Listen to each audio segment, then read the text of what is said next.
Friends, ಒಂದು ಚಿಕ್ಕ ಪ್ರಶ್ನೆ ಕೇಳ್ಬೋದಾ? ಈ ಕ್ಷಣದಲ್ಲಿ ನೀವು ಏನ್ ಮಾಡ್ತಿದ್ದೀರಾ? ಮೊಬೈಲ್ ನೋಡ್ತಿದ್ದೀರಾ ಅಥವಾ ಚಹಾ ಕುಡಿತಿದ್ದೀರಾ? ಬಹುಶಃ ಊಟ ಮಾಡ್ತಿದ್ದೀರಾ?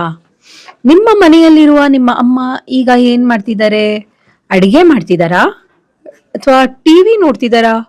ಹೊರಗಡೆ ಏನ್ ನಡೀತಾ ಇದೆ? ಮಳೆ ಬರ್ತಿದ್ಯಾ? ಗಾಳಿ ಬೀಸ್ತಿದ್ಯಾ? ಇವೆಲ್ಲ ಈಗ ಈ ಕ್ಷಣದಲ್ಲಿ ನಡೆಯುತ್ತಿರುವ ಕೆಲಸಗಳು. ಅಂತಹ ವಾಕ್ಯಗಳನ್ನು ಇಂಗ್ಲಿಷ್ನಲ್ಲಿ ಹೇಗೆ ಹೇಳಬಹುದು ಗೊತ್ತಾ?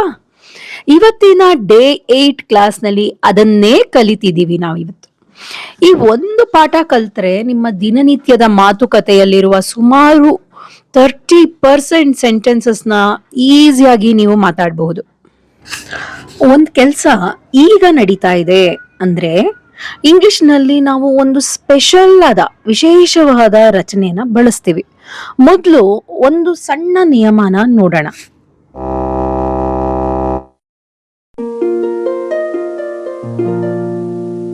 ಆ ನಿಯಮ ಏನಂದ್ರೆ, ಯಾವುದೇ ಕೆಲಸ ಈಗ ನಡೀತಾ ಇದೆ ಅಂತ ಹೇಳ್ಬೇಕಾದ್ರೆ ಆ ಆಕ್ಷನ್ ವರ್ಡ್ ಅಥವಾ ವರ್ಬ್ ಅಂತ ಏನ್ ಕರಿತೀವಿ ಅಂದ್ರೆ ಕ್ರಿಯಾಪದಕ್ಕೆ ING ಇಂಗ್ ಸೇರಿಸ್ತೀವಿ. ಫಾರ್ ಎಕ್ಸಾಂಪಲ್, ಪ್ಲೇ ಅಂತ ವರ್ಬ್ ಇದ್ರೆ ಅದಕ್ಕೆ ಪ್ಲೇ ಪ್ಲಸ್ ಇಂಗ್, ಪ್ಲೇಯಿಂಗ್. ಹಾಗೆ cook plus ing, cooking. Read plus ing, reading. Write plus ing, writing. ಇಲ್ಲಿ ಇಂಗ್ ಬಂದ್ರೆ ಕೆಲ್ಸ ಇನ್ನೂ ನಡೀತಿದೆ ಅಂತ ಇದರ ಅರ್ಥ. ಈಗ ನಮ್ಮ ಇವತ್ತಿನ ಗೋಲ್ಡನ್ ಫಾರ್ಮುಲಾನ ನೋಡೋಣ. ಸಬ್ಜೆಕ್ಟ್ ಜೊತೆಗೆ ಅಂದ್ರೆ ಸಬ್ಜೆಕ್ಟ್ ಪ್ಲಸ್ ಆಮ್ ಅಥವಾ ಇಸ್ ಅಥವಾ ಆರ್ ಪ್ಲಸ್ ವರ್ಬ್ ಜೊತೆಗೆ ಇಂಗ್, ಇದೇ ಫಾರ್ಮುಲಾನ ಬಳಸಿ ನಾವು ಸುಮಾರು ಸಾವಿರಾರು ವಾಕ್ಯಗಳನ್ನ ಮಾಡ್ಬೋದು. ಆದ್ರೆ ಒಂದು ಪ್ರಶ್ನೆ ಬರುತ್ತೆ, ಆಮ್ ಎಲ್ಲಿ ಬರಬೇಕು, ಇಸ್ ಎಲ್ಲಿ, ಮತ್ತೆ ಆರ್ ಎಲ್ಲಿ ನಾವು ಉಪಯೋಗಿಸ್ಬೇಕು ಅಂತ. ಇದನ್ನ ನೆನ್ಪಿಟ್ಕೊಳ್ಳೋದು ತುಂಬಾ ಸುಲಭ.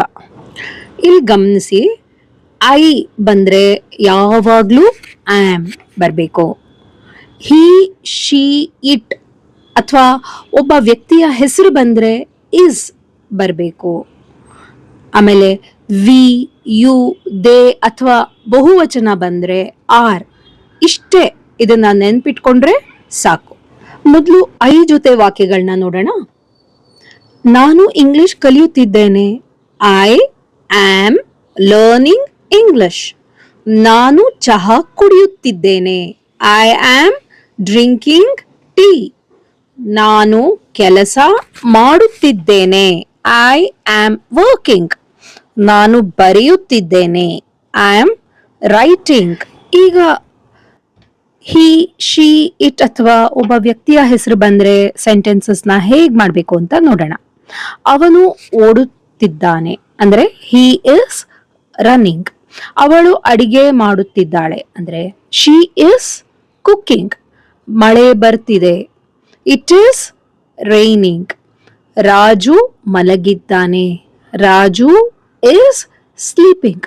ನನ್ನ ಅಮ್ಮ ಅಡುಗೆ ಮಾಡುತ್ತಿದ್ದಾರೆ, ಮೈ ಮದರ್ ಈಸ್ ಕುಕಿಂಗ್.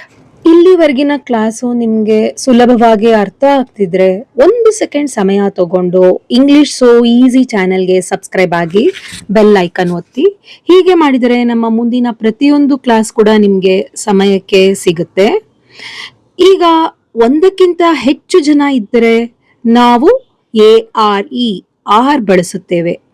ಉದಾಹರಣೆಗೆ, ನಾವು ಟಿವಿ ನೋಡುತ್ತಿದ್ದೇವೆ ಅಂದ್ರೆ ಏನು, ವಿ ಆರ್ ವಾಚಿಂಗ್ ಟಿವಿ. ನೀನು ಇಂಗ್ಲಿಷ್ ಕಲಿಯುತ್ತಿದ್ದೀಯಾ, ಯು ಆರ್ ಲರ್ನಿಂಗ್ ಇಂಗ್ಲಿಷ್.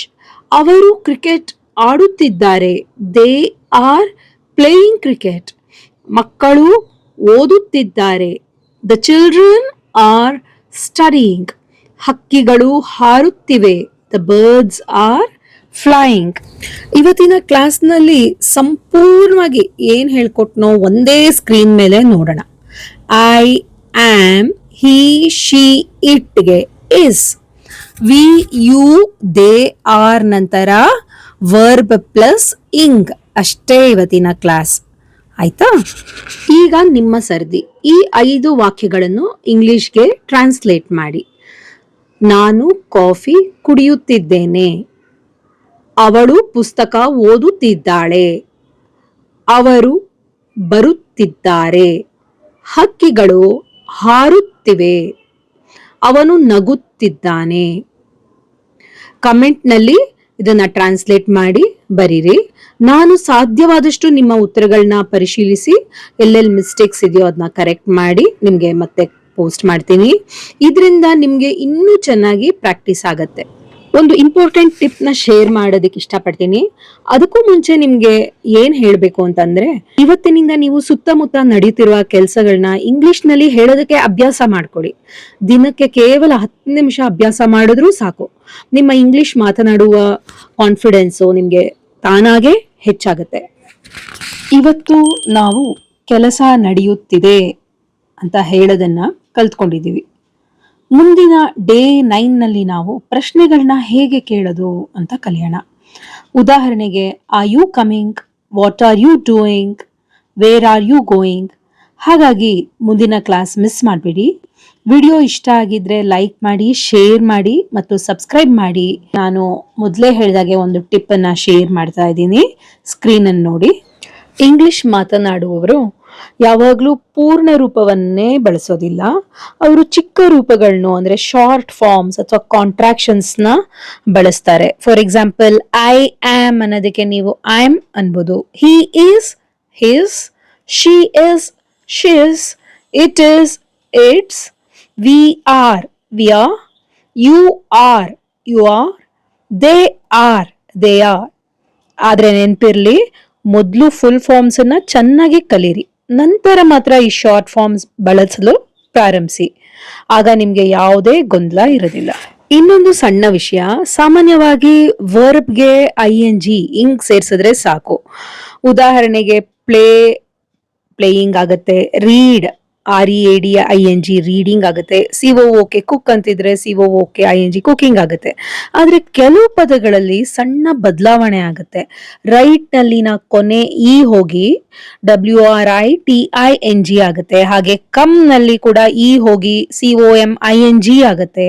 ಮತ್ತೆ ರನ್ RUN ನಲ್ಲಿ ಕೊನೆಯ ಎನ್ ಗೆ ಇನ್ನೊಂದು ಎನ್ ಸೇರ್ಕೊಂಡು RUMNING ಆಗುತ್ತೆ. ಈ ನಿಯಮಗಳ ಬಗ್ಗೆ ಚಿಂತೆ ಮಾಡಬೇಡಿ. ಈಗ ಇಷ್ಟೇ ನೆನ್ಪಿಟ್ಕೊಳ್ಳಿ, ಮುಂದಿನ ಒಂದು ವಿಶೇಷ ಕ್ಲಾಸ್ ನಲ್ಲಿ ING ಸ್ಪೆಲ್ಲಿಂಗ್ ರೂಲ್ಸ್ ನ ತುಂಬಾ ಸುಲಭವಾಗಿ ಕಲಿಯೋಣ. ಅಲ್ಲಿವರೆಗೆ ಕೀಪ್ ಪ್ರಾಕ್ಟಿಸಿಂಗ್. Thank you.